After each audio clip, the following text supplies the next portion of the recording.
Me parece que se pone todo el énfasis en esto, normal, hay que velar por la transparencia y no en otros temas que no están en discusión y no van a estar por ahora en discusión.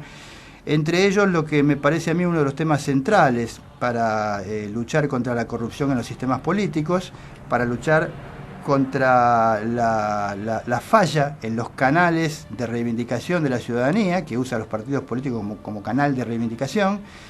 Y me refiero concretamente a la lista Sábana. La lista Sábana, las listas de candidatos partidarios, etcétera, etcétera, sufrieron una importante mejora con la incorporación de las PASO.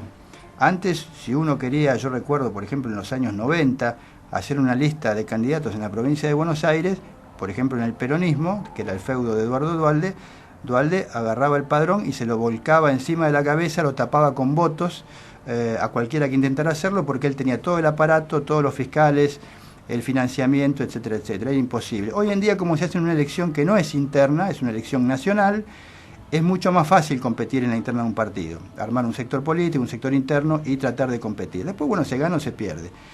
Pero la lista Sábana, esa lista que arman a dedo los dirigentes, los máximos dirigentes de cada sector, es realmente un problema. ¿Por qué?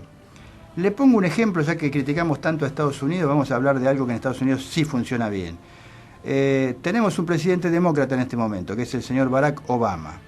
Obama manda al Congreso un proyecto que beneficia a muchos estados, pero perjudica, por ejemplo, a un estado. Pongámosle, por ejemplo, el estado de Arkansas. Y en Arkansas hay representantes, es decir, diputados del Partido Demócrata, el mismo partido de Obama. ¿Qué hace el señor diputado de Arkansas si el proyecto perjudica a Arkansas? ¿Disciplina partidaria? No, no existe la disciplina partidaria, porque ese señor, para que lo reelijan, necesita el voto del votante de Arkansas. No va a ser el dedo del presidente o del caudillo del Estado el que lo va a poner ahí, sino que va a ser el voto de la gente. Después sí, obviamente hay muchas internas, hay muchas formas de llegar a ser candidato, pero no existe la disciplina partidaria porque se votan los legisladores por distrito y no en lista Sábana. Es decir, por Mar del Plata, por Bahía Blanca, por la quinta sección, por la sexta, por lo que sea, pero no una lista Sábana única por estado, y tampoco una lista Sábana única para cargos nacionales. Es decir, que esto fue denunciado. Yo recuerdo que el que hizo muchísimas denuncias con esto a fines de los 80, principios de los 90, y luego siguió con el tema, lo tomó como caballito de batalla, fue Gustavo Vélez, un hombre que pasó por el menemismo, luego inclusive fue ministro de Kirchner, un hombre que pasó por varios sectores políticos, cercano a la iglesia, etcétera, etcétera, pero que en esto lo tenía bastante claro y es difícil, ¿no?, arremeter contra esto porque la lista Sábana está enquistada en el corazón del sistema político argentino y me parece que los políticos no quieren saber nada con sacarla, ¿no? De ninguna manera quiere cambiar un sistema que garantiza que ellos mismos puedan tener el poder y administrarlo. Es una forma muy común, lamentablemente, enquistada en nuestra política argentina, que es cierto, funciona mejor que en algunos aspectos en Estados Unidos, pero todavía arrastra temas de la época de la colonia. Mi padre solía decir que cuando uno escucha mucho decir una sola parte de una historia es porque están tratando de no hablar de la otra. Claro. Cuando se escucha mucho hablar sobre el voto electrónico, sobre el problema del chip, sobre hay o no hay luz en algunos distritos, hay otras cosas que no se están hablando y me parece más importante. Habías contado, Roberto, la última vez que estábamos aquí, acerca del financiamiento de los partidos políticos. El nuevo proyecto que lleva el gobierno, por ejemplo, una de las cosas que se le han denunciado es que no habla acerca del financiamiento de la campaña. Que podría llegar a ser que un partido chico, un partido de la ciudad, un partido de vecinos, no tuviera la misma representación que uno que esté financiado por las compañías internacionales de minería o Monsanto, por ejemplo. Exactamente. Eso me parece son puntos mucho más importantes. Había una que película de María Luisa Bember que se llamaba De eso no se habla. Claro, que hace alusión justamente a cómo hablar de algo para no hablar de otras cosas. Claro. Recuerdo de Bradbury con Fahrenheit, aquella frase que decía que se sientan abrumados, pero completamente al día en cuanto a información. Entonces tendrán la sensación de que piensan. Exactamente. Y además, otro pensamiento histórico que era el de el gato pardo, es decir, que cambie algo para que todo siga igual. Evidentemente, mejorar el sistema, introducir la boleta única electrónica va a permitir que cambie algo, pero en el fondo del sistema, los problemas para canalizar las demandas de la sociedad van a seguir igual, porque yo vivo en Capital Federal y tengo que elegir una lista compuesta por entre 12 y 13 candidatos, según sea año par o impar la votación. A veces elegimos aquí en Capital 13, a veces 12, y yo tengo que elegir a los 12. ¿Me tienen que gustar los 12? ¿Es posible que yo esté contento con los 12 candidatos o con los 13 según el año que sea? Es muy difícil. Imagínense en provincia de Buenos Aires que eligen 35.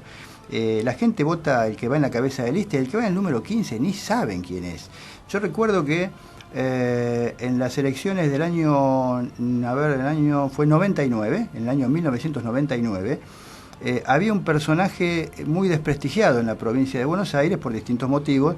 Los medios de comunicación la criticaban, su propio accionar la criticaba, que era una dirigente de la quinta sección que se llama todavía Norma Godoy.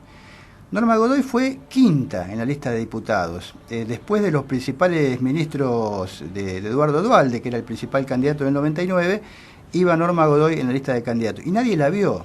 ¿Sabes por qué, Pablo? ¿Qué pasó? Porque el nombre decía Hilda Ancarani. Y ella era Hilda Norma Ancarani de Godoy. Su nombre político todo el mundo la conocía como Norma Godoy. Y la pusieron en la lista con el nombre de soltera y el primer nombre que ella no usaba, que era Hilda Ancarani. Nadie sabía quién era. Evidentemente la lista Sábana tiene estas cosas. Yo una vez lo escuché al diputado Cardoso de Santa Fe, conocido popularmente como el Buscapié Cardoso, explicar que en la primera elección del 83, en la lista de diputados del PJ de Santa Fe, como lo resistían mucho a Luis Sobrino Aranda, le pusieron Luis Aranda. Y mucha gente se confundió, no sabía que era él y lo votaron igual. Es decir, estas cosas que están en el fondo de la democracia, del sistema político, a veces pasan desapercibidas. Perfecto. Y bueno, por eso siempre uno de los comentarios que hacíamos entre nosotros, o muchas veces en mí mismo, era justamente el pensar cuál es el punto que tiene que cambiar de esto. Una de las cosas que yo siempre he criticado es el tema de que la primera reforma que hay que hacer siempre es con la justicia. Claro. Incluso más que lo que mucha gente dice panfletariamente, la educación. Yo creo que si uno invierte 100.000 pesos en una escuela y 50.000 quedaron envueltos, ahí no es tanto el problema de esa corrupción, sino el sistema de justicia que no hace nada. Por ejemplo, esto es un acto completamente, que comentabas y la Norma Godoy, es un acto completamente fuera de cualquier norma ética. Y sin embargo lo podemos hablar aquí tranquilamente, seguramente puede estar paseando y tomando un café aquí a la vuelta de la radio tranquilamente, las personas involucradas y los jueces. Mientras el sistema judicial siga siendo cómplice o viendo para otro lado, no hay forma de reformar absolutamente nada. No es posible, no va a ser forma. Yo estoy de acuerdo que puede haber sido corruptos el gobierno anterior o no. Ahora, si tuvo 12 años gobernando una persona y apenas se va, aparecen un montón de denuncias, ¿qué pasó con la justicia mientras tanto? Claro, ¿Están esperando a ver si ganaba o no para hacer la denuncia? ¿Ocultaba antes o exagera ahora? Una de dos. Y además esperó que termine mandando a ver quién ganaba el tinte político, la color de la bandera para presentar o no las denuncias y darle lugar. Y después dicen que hablan por sus fallos, que no se meten en política. Todo el tiempo, especialmente la Corte Suprema, está midiendo los tiempos políticos para saber si falla a favor o en contra del tarifazo, qué es lo que tiene que hacer con el resto de los temas, si está a favor o en contra, si el gobierno está fuerte o está débil. Lo hizo con la ley de medios, lo hace ahora también con el tema del tarifazo. Siempre están midiendo políticamente. Bueno, vamos a dejar por ahora, sí, decime. Vamos a dar un paso a una pausa, vamos a recordar los medios de contacto para que se comuniquen, nos pregunten, pidan tema o cualquier cosa. Por ejemplo, nos pueden escribir a escuadra-y-compás@gmail.com, a nuestro Facebook, Escuadra y Compás, o si no, nuestro teléfono de contacto, 5219-1042, interno 201, o al 15-6820-9369. Bien, Pablo Guardia se lleva el aire unos instantes para que nosotros sigamos después más adelante con Escuadra y Compás.